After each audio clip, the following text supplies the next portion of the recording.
headquarters of common sense. Talk Radio.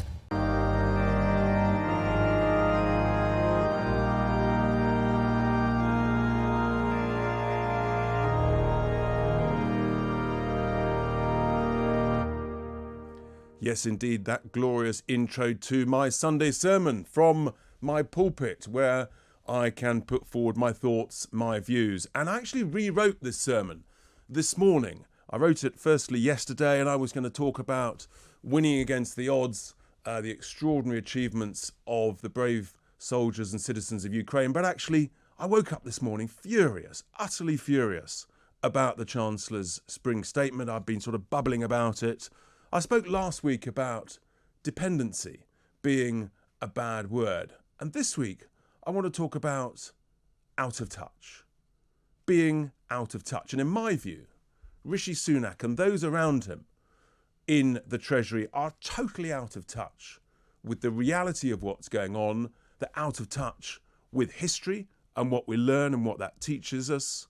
Because we have the greatest cost of living crisis in our memory, the greatest inflation crisis in our memory, and the greatest energy crisis in our living memory.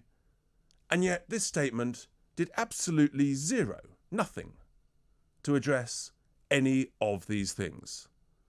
They're out of touch thinking that if you raise taxes, you'll grow the economy more.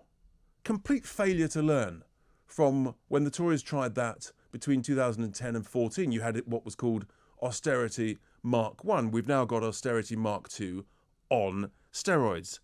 Completely out of touch, not realising that actually the government's balance sheets, their finances are robust and strong, and we need to be cutting taxes to help us through this crisis, not raising them and doubling down on the problem. Completely out of touch not to look at history.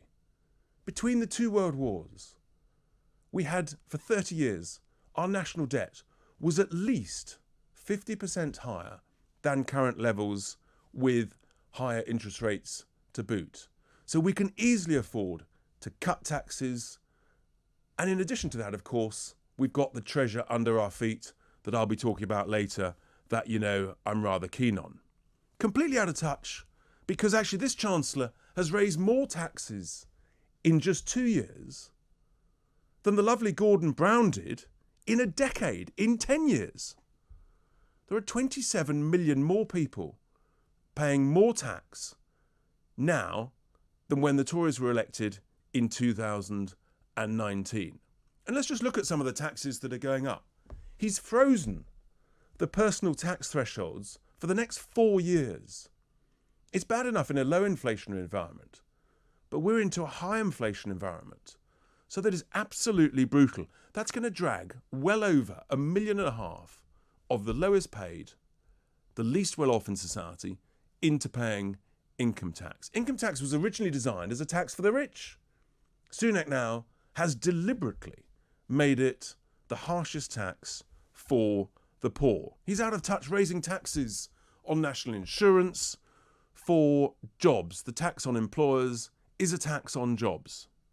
He's out of touch not cutting VAT, not taking advantage of that Brexit promise from the Prime Minister to cut VAT on energy because we're now free to do so. Yes, one of the bonuses, the potential bonuses of Brexit that this government has chosen not to use.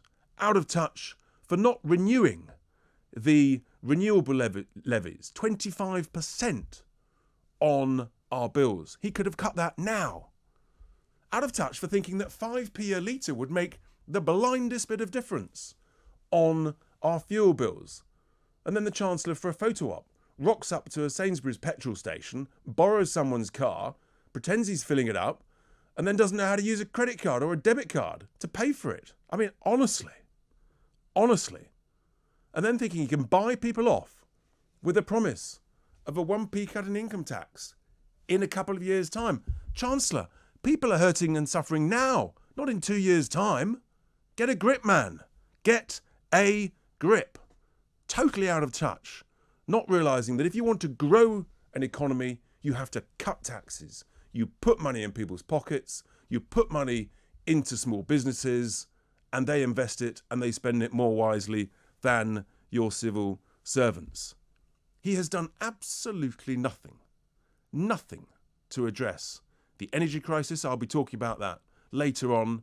Indeed, all the talk in various papers this weekend is about doubling down on the very problem, the very thing that has created the increase in electricity prices. Yes, it's those subsidies to rich, wealthy landowners and foreign investors in the wind farms. Yes, they want more of them, not less. Continuing to forget that wind and electricity don't power 25 million gas boilers. Wakey, wakey, please, Mr Chancellor. Unbelievable. Totally and utterly out of touch with reality, with the pain people are feeling, with the challenges ahead. And this is all, we haven't even got to April the 1st, when our electricity bills are going up by hundreds and hundreds of pounds and our gas bills because of the lifting of the cap. And already they're talking about in October, the cap going up another 40 or 50%. Zero in this statement to address these issues. I'm fuming. I think it's unbelievable. I think these people are totally and utterly out of touch. There is so much they can be doing to address these issues, and they've deliberately chosen not. But I want your views, your thoughts, 0344 499 1000. I could go on, but I think from the pulpit, it's time to end my Sunday sermon.